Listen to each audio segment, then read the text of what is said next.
పాకిస్తాన్ని పర్టికులర్గా ఎందుకని శాంతి దూతలాగా లేకపోతే ఒక మధ్యవర్తిలాగా వాడికి ఎన్ని తనులు తిన్నా సరే ఇల్లు దులిపేసుకొని ఆహా మేమే బాగున్నాం అని మనం చూస్తుంటాం కొన్ని సినిమాల్లో వాటిలో కమేడియన్లకు జరుగుతూ ఉంటుంది. రష్యా నుంచి వచ్చింది, ఇరాన్ వాళ్ళు కూడా అడుగుతోంది ఏంటంటే భారత్కి పెద్ద పీట వేయండి, అంటే రాజరిక పరిపాలనలాగా చేయడానికి అసిముని ప్లాన్ చేస్తున్నాడు అని చెప్పి అతను కూడా దురందరే మనకు తెలియదు. నమస్తే. పాకిస్తాన్ ఫీల్డ్ మార్షల్ అని కూడా మనం చెప్పుకోవచ్చు. అసిమ్ మునీర్ ఇరాన్ పర్యటనకు వెళ్ళారు. ఇరాన్ పర్యటనలో అసిమ్ మునీర్కి ఘోరమైనటువంటి అవమానం జరిగింది అని మీడియాలో రిపోర్ట్లు వస్తూ ఉన్నాయి. తన సొంత దేశమే ఒక పక్క తగలబడిపోతూ ఉంటే ఒకవైపు బలూచిస్తాన్లో వాళ్ళు స్వాతంత్ర్యాన్ని ప్రకటించుకున్నారు, ఇండిపెండెన్స్ డే సెలబ్రేషన్స్ కూడా చేసుకున్నారు ఆగస్టు 11వ తారీఖున. ఇంకో పక్క పీఓజేకేలో చాలా గతంలో ఎన్నడూ లేనంత తీవ్రమైనటువంటి నిరసనలు, ధర్నాలు, ప్రభుత్వాన్ని, ఆర్మీని తిప్పికొడుతున్నటువంటి పరిస్థితి. దేశంలో ఎటు చూసినా అశాంతి వాతావరణం కనిపిస్తోంది. తన సొంత దేశాన్ని చక్కదిద్దుకోలేనటువంటి వాడు ఇరాన్ వెళ్ళి యుద్ధాన్ని ఆపుతాడట అంటూ సోషల్ మీడియాలో పెద్ద ఎత్తున సెటైర్లు వేస్తున్నారు అసిమ్ మునీర్ పైన. అసలు ఇరాన్ పర్యటనకి ఎందుకు వెళ్ళినట్టు, ఏం సాధించుకొచ్చాడు అసిమ్ మునీర్, మాట్లాడదాం. నాతో స్టూడియోలో ఉన్నారు పొలిటికల్ అనలిస్ట్ ప్రసాద్ పేకేటి గారు. ప్రసాద్ గారు నమస్తే. నమస్కారం రాజు గారు. ఏదో సామెతలా ఉంది, సొంత దేశాన్ని చక్కదిద్దుకోలేని వాడు ఇల్లు తగలబడిపోతుంటే నేనేమో దేశాన్ని ఉద్ధరిస్తాను, ఊర్లో పంచాయతీలు చెప్తాను అన్నట్టుంది అసిమ్ మునీర్ పరిస్థితి. ఇప్పుడు నేను ఇంటర్వ్యూలో చెప్పినట్టుగానే ఎక్సెప్ట్ పంజాబ్ ఒక్కటి మినహాయిస్తే మిగతా అన్ని చోట్ల కూడా జనం తరిమి కొడుతున్నారు. కరెక్ట్. ఒక్కో ప్రాంతంలో ఒక్కోలా ఉంది పరిస్థితి. కరెక్ట్.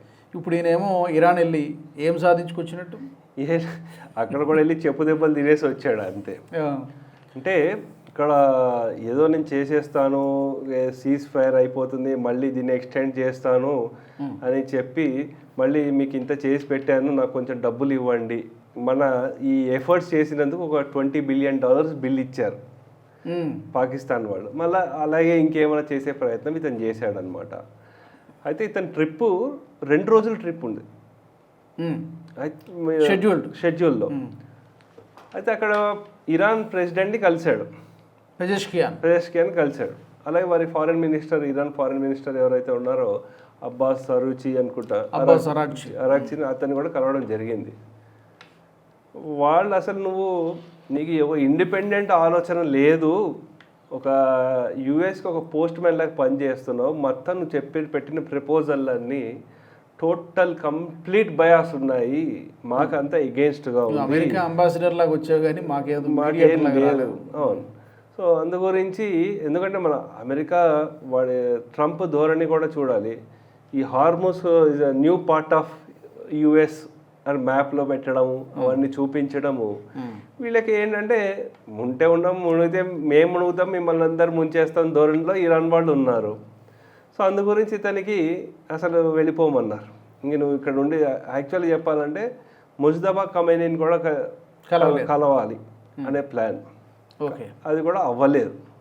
కానీ పాకిస్తాన్ వాడికి తెలిసిందే కదా, వాడికి ఎన్ని తనులు తిన్నా సరే ఇల్లు దులిపేసుకొని ఆహా మేమే బాగున్నాం అని మనం చూస్తుంటాం కొన్ని సినిమాల్లో వాటిలో కమేడియన్లకు జరుగుతూ ఉంటుంది. లోపలికి ఎంత కుమ్మినా సరే అంత బాగానే ఉన్నామని అనుకుంటాము. ప్రోగ్రెసివ్ టూర్ ఇది. సో మనకు ఆపరేషన్ సింధూర్లో కూడా చావు దెబ్బలు తిన్నారు, అయినప్పటికీ కూడా ఏదో మనకి మేమే గెలిచామంటారు. ఆ ధోరణి ఇప్పుడు కూడా కంటిన్యూ అవుతుంది. అయితే ఇక్కడ వాళ్ళు చెప్పింది ఏంటంటే మాకు మీ మీద నమ్మకం లేదు అని డైరెక్ట్గా చెప్పేశారు. దానికి ఇప్పుడు ప్రత్యామ్నాయం ఏంటి, ఒమాన్తో నడుస్తోంది. ఇంకా రెడ్ కార్పెట్ వెల్కమ్ అయింది ఒమాన్ వాళ్ళకి. సో అది జరుగుతుంది, ఆ చర్చలు నడుస్తుంది. అందు గురించి దాంట్లో ఏదో ఇప్పుడు చర్చలు నడవట్లేదు, ఇంకా ఘోరంగా మిజైళ్ళు అవన్నీ పడుతున్నాయంటే అదంతా ఏం లేదు, అంతలా ఆ ఉద్రిక్తత లేదు. కానీ చర్చలు అయితే నడుస్తుంది. కానీ దీంట్లో ఇద్దరు నష్టపోతారు, ఇరాను నష్టపోతుంది, యుఎస్ నష్టపోతుంది. అయితే ఇప్పుడు చూసుకోవాల్సిన అంశం ఏంటంటే ఏం జరగబోతోంది నెక్స్ట్, ఇక రాబోయే నెలల్లో ఏం జరగబోతోంది. ఒకటి, అక్టోబర్లో ఇజ్రాయెల్లో ఎలక్షన్స్ జరగబోతున్నాయి. అవును. నవంబర్లో మిడ్ టర్మ్ ఎలక్షన్స్ యుఎస్లో జరగబోతుంది. మనకు వస్తున్న రిపోర్ట్లో తెలుస్తుంది ఏంటంటే నేతన్యాహు గారికి వ్యతిరేకత చాలా ఎక్కువగా ఉంది. అక్కడ కూడా ఇన్ని రోజులు ఇన్ని యుద్ధాలు అవుతోంది, మనకేం అవుట్కమ్ రావట్లేదు అని దానికి తోడు అంతమందిని బంధించి తీసుకెళ్ళిపోయారు, ఎంతమంది చనిపోయారు. ఇప్పుడు అందు గురించి అక్కడ నఫ్తాలి గెలిచే అవకాశం ఉండొచ్చు. అదొకటి. ఇంకోటి, యుఎస్లో ఆల్రెడీ ట్రంప్కి చాలా వ్యతిరేకత ఉంది. ఇంకా ట్రంప్ ఏమైనా దీంట్లో ఇంకా ఘోరంగా ఓడిపోతే అతని బాబు నువ్వు ఇంకా ప్రెసిడెంట్గా వద్దు, నువ్వు దిగిపో, మెంటల్ స్టేటస్ నీది బాగాలేదు, నీ ప్రెసిడెంట్ రోల్కి కావాల్సిన మెంటల్ ఫిట్నెస్ లేదు అని చెప్పేసి ఆయన పక్కన తోసే అవకాశం ఉంటుందండి. అయితే ఇంకా మనకేం అవ్వచ్చు అంటే ఇప్పుడు ఈ యుద్ధాన్ని కంట్రోల్ చేయడానికి ఏం కావాలి, ఇరాన్ వాళ్ళు ఏం అడుగుతున్నారు అనేది చూసుకుంటే ఒక ప్రపోజల్ ఎక్కడి నుంచి వచ్చిందంటే రష్యా నుంచి వచ్చింది. ఇరాన్ వాళ్ళు కూడా అడుగుతోంది ఏంటంటే భారత్కి పెద్ద పీట వేయండి, మేము భారతదేశాన్ని నమ్ముతాము, కొన్ని వేల సంవత్సరాల నుంచి వాణిజ్యపరంగా సాంస్కృతిక పరంగా మాకు సత్సంబంధాలు ఉన్నాయి, భారత్ మాకు మిత్రులే అని చెప్తున్నారు. అది ఎప్పుడైతే ఈ పాకిస్తాన్ ఇవంతా దూరిపోయి పెంట చేశారో భారతదేశం కొంచెం దూరంగా ఉండి ఇజ్రాయెల్ వాళ్ళతో మంచి సత్సంబంధాలు ఏర్పరచుకుని ఇరాన్ వాళ్ళతో ఒక న్యూట్రల్ స్టాండ్ ఉంది. సో ఒకవేళ నిజంగానే అడిగితే ఇప్పుడు ఏమైనా చేసే అవకాశం ఉందా అంటే ఏం జరిగినా సరే ఈ నెక్స్ట్ 1-2 monthsలోనే అయిపోవాలి. ఆ దాంట్లో అవ్వకపోతే ఈ యుద్ధం ఇంకా పెద్దగా అయ్యే అవకాశం ఉంటుంది. ఎవరో మనం దాని నుంచి ఎవరో ఒక ట్వీట్ పెడితే ఒక జస్ట్ న్యూక్లియర్ దాని మీద ఏదో ఒక ట్వీట్ హ్యాండిల్ ఒకటి పెడితే అది చాలా పెద్ద, అది మొత్తం మీడియా హెడ్లైన్స్ అయిపోయింది. అది యూఎస్లో న్యూక్లియర్ వార్ల దిశగా వెళుతోందా అలా అని వెళుతోంది. సో అటువంటి ధోరణిలో ఉండేటప్పుడు సో నేను చూసుకోవడము భారత్కి, నేను అనుకోవడం పాకిస్తాన్ పక్కన జరిపితే కానీ మనం మధ్యవర్తిత్వం వహించలేము మనం అక్కడ. సో అందు గురించి ఈ ఇరాన్లో పాకిస్తాన్ రంగు తెలిసిపోయింది అందరికీ, మొత్తం అన్ని చోట్ల వాడికి చావు దెబ్బలే ఉన్నాయి. ఇంకా ఇప్పుడు ఇమ్రాన్ ఖాన్ మీద ఇంకా సింపతి పెరుగుతోంది ఇప్పుడు. అవును. సో అందు గురించి మీరు పంజాబ్ ప్రాంతం ఉన్నారు కానీ అక్కడి నుంచి కూడా అసీం మునీర్కి వ్యతిరేకత వచ్చే అవకాశం ఉంది. ఒకవేళ ఇమ్రాన్ ఖాన్కి ఆరోగ్య పరిస్థితి బాగాలేకుండా ఉండి ఆయన ఆ జైల్లోనే మరణిస్తే చాలా తీవ్రమైన వ్యతిరేకత ఉంటుంది ఆయనకి, అసీం మునీర్కి ఏమైనా అవ్వచ్చు. సో అటువంటిది కూడా, ఎందుకంటే చాలామంది క్రికెట్ క్యాప్టెన్స్ వాళ్ళందరూ ఇక్కడ మన సునీల్ గవాస్కర్, కపిల్ దేవ్ వీళ్ళందరూ కూడా లెటర్ రాయడం జరిగింది. 21 మెంబర్స్ పాత కెప్టెన్స్. ఒక హ్యూమన్ గ్రౌండ్ మీద ఎన్ని వదిలిపెట్టండి, ప్రాపర్ ట్రీట్మెంట్ ఇవ్వండి. ఎందుకంటే అక్కడ లాహోర్లో అక్కడ క్యాన్సర్ హాస్పిటల్స్కి దానికి అతను సొంత ఫండ్స్ వాళ్ళ మదర్ పేరు మీద ఎస్టాబ్లిష్ చేశాడు ఇమ్రాన్ ఖాన్. సో ఇంత చేశాడు కదా, కొంచెము ఆయన హ్యూమన్ గ్రౌండ్స్ ఏమున్నా సరే అతను వదిలిపెట్టాడు. మీకు ప్రపంచ కప్పుని తీసుకొచ్చాడు క్రికెట్లో, ప్రపంచ ఖ్యాతి తీసుకొచ్చాడు. అటువంటి వారిని ఈ ఏజ్లో ఇంత బాధలు పెట్టకండి, మనకు మంచి ట్రీట్మెంట్ ఇవ్వండి అన్నారు. పబ్లిక్లో కూడా సింపతి ఉంది, వారికి సింపతి ఉంది. సో ఒక పక్క పాకిస్తాన్లో ఇవన్నీ ఉండగా వాడు అక్కడ వెళ్ళి అక్కడ ఏదో చేసి అక్కడ ఏం కాకుండా ఎక్కడెక్కడ ఎన్ని చోట్ల వెళ్ళాడో ఫెయిల్డ్ మార్షల్ అయ్యి వచ్చాడు. సో అందు గురించి మనం చూడాల్సింది ఇరాన్ యుఎస్ వార్లో ఇంకా ఒమాన్ చేస్తున్న ఏవైతే ఉన్నాయో దాని ద్వారా ఏమైనా ఒక బ్రేక్ త్రూ వచ్చే అవకాశం ఉంటుందా, లేకపోతే ఒమాన్ భారతదేశాన్ని కలుపుకుని ఏమైనా ముందుకు వెళ్తుందా అనేది మనం చూడాలండి. అయితే ఇప్పుడు పాకిస్తాన్ని పర్టికులర్గా ఎందుకని శాంతి దూతలాగా లేకపోతే ఒక మధ్యవర్తిలాగా ప్రమోట్ చేయడానికి అమెరికా ప్రయత్నం చేస్తుంది? Why only Pakistan? అంటే మీరు పాకిస్తాన్ యుఎస్ఏనే చూడకండి, చైనా కూడా. కానీ పేరు బయటకు ఎక్కువ అమెరికానే ఉన్నారు. అంటే వీళ్ళందరూ ఏంటంటే పాకిస్తాన్ని వాడుకుంటున్నారు, వీడి దగ్గర నుంచి లాభం ఏం లేదు. ఒక స్ట్రాటజిక్ పాయింట్గా ఉంటే వీళ్ళకి వెపన్స్ అమ్మడానికి లేకపోతే భారత్ని చికాకు పెట్టడానికి పాకిస్తాన్ని వాడుకుంటున్నారు. సో ఆ స్పేస్ ఎంటీ చేసింది అనుకోండి, ఆ స్పేస్ని ఎవరు ఆక్యుపై చేయాలి? ఇంకా చైనా అయినా భారత్ అయినా అంతే కదా.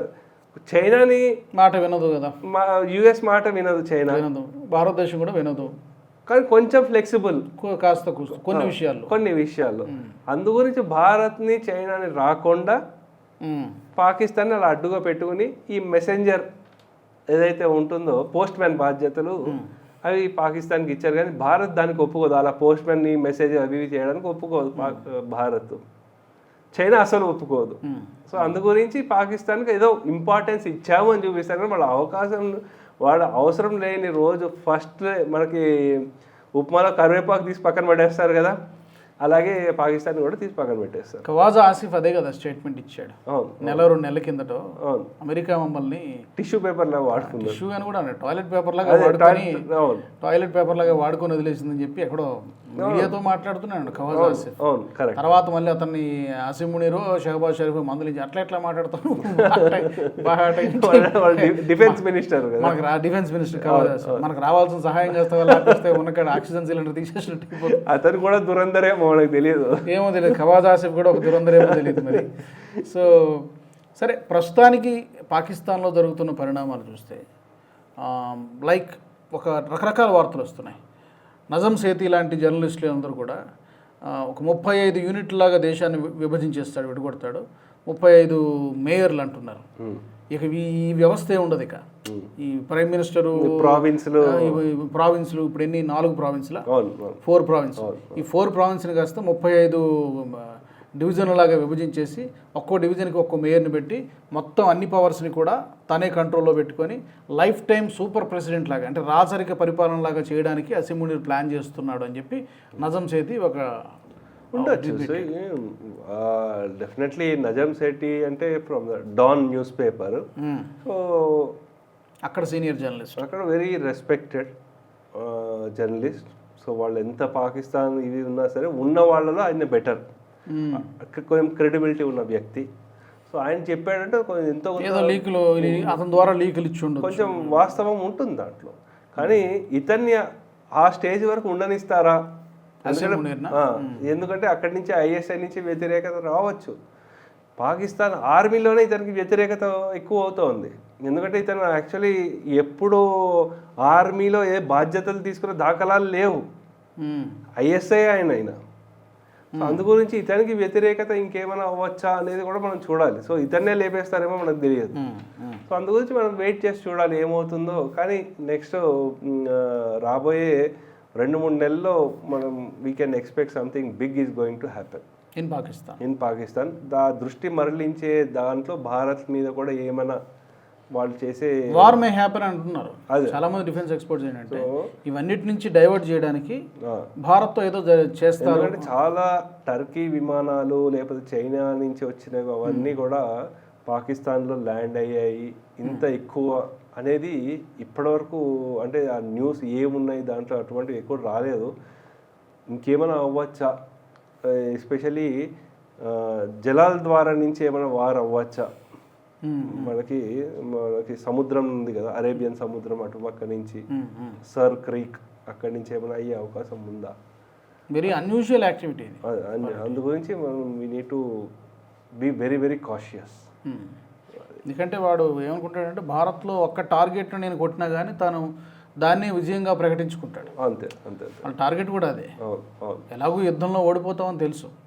2 రోజులు జరిగినా 3 రోజులు జరిగినా వారం రోజులు జరిగినా మన సైన్యం ముందు డెఫినెట్గా పాకిస్తాన్ నిలబడలేదు. కాకపోతే రాంగ్ నెరేటివ్స్ రాంగ్ ప్రొపగండాస్ చేసుకుంటారు. మొన్నట్లాగానే ఆపరేషన్ సింధూర్లో మనం గెలిచాము వాళ్ళు అక్కడ గెలిచామని చెప్పి ర్యాలీలు తీసుకోవడం సంబరాలు చేసుకోవడం చూసాం. World is watching. సో ఆర్మీలో తిరుగుబాటు కూడా జరిగే అవకాశం ఉందంటారా? అమెరికా ప్రొటెక్షన్ ఉన్నంత వరకు అమెరికా ప్రొటెక్షన్ ఉంది, వాళ్ళకి సపోర్ట్ డెఫినెట్గా ఉంది, అది ప్రపంచం మొత్తానికి తెలుసు. బట్ ఆర్మీలో కనుక తిరుగుబాటు వస్తే అసీం మునీర్కి కష్టమే అంటారు. కష్టమే అతనికి ఇంక ఎక్కడ ఆయనకి ఎటువంటి సపోర్ట్ లేకుండా ఎన్ని రోజులని భరిస్తారు వాళ్ళు కూడా.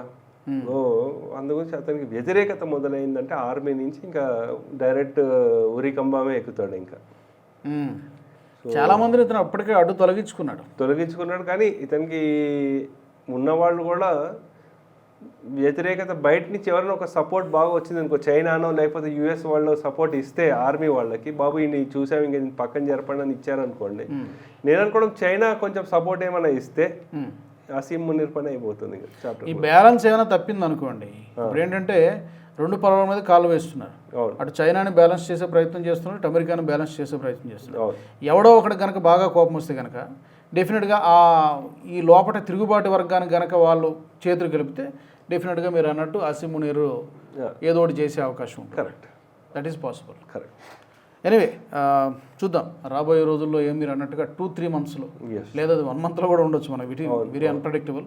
We have to wait and see. Thank you very much. Thank you అండి ప్రసాద్ గారు. మరి పాకిస్తాన్కి మరొకసారి ఇరాన్లో అసీం మునీర్కి ఘోరమైనటువంటి పరాభవం ఎదురైంది. 2 రోజుల పర్యటన కాస్త ఒక్క రోజులోనే ముగించుకొని గోడకు కొట్టిన బంతులాగా వెనక్కి వచ్చాడు. కానీ బయటకు మాత్రం గొప్పలు చెప్పుకుంటూ మీ చాలా సక్సెస్ఫుల్ టూర్ ఇదని చెప్పుకుంటూ ఉన్నాడు. చాలా జరుగుతున్నాయి హ్యాపెనింగ్స్ పాకిస్తాన్లో. బహుశా రాబోయే సమీప భవిష్యత్తులో డిసెంబర్ లోపల ఏదో ఒక దుస్సాహసం పాకిస్తాన్ చేసే అవకాశం ఉందనేటువంటి విశ్లేషణలు కూడా వినబడుతున్నాయి. మరి ఈ ఎపిసోడ్కి సంబంధించి మీ ఫీడ్బ్యాక్ని, వాల్యుబుల్ ఫీడ్బ్యాక్ని తప్పకుండా మీరు కామెంట్ సెక్షన్లో పెట్టండి. ఈ వీడియో నచ్చినట్టయితే లైక్ చేయండి, షేర్ చేయండి, అలాగే బెల్ బటన్పై కూడా క్లిక్ చేయడం మర్చిపోకండి. జై హింద్. ఈ వీడియో మీకు నచ్చినట్టయితే లైక్ చేయండి, 10 మందికి షేర్ చేయండి, అలాగే కామెంట్ల రూపంలో మీ అభిప్రాయాలను మాతో పంచుకోండి. Nationalist hub group of channels ను సబ్స్క్రైబ్ చేసుకుని తెలుగునాట జాతీయవాద జర్నలిజాన్ని ప్రోత్సహించండి. ఈ వీడియో కింద ఉన్న బెల్ ఐకాన్ పై క్లిక్ చేయడం మర్చిపోవద్దు.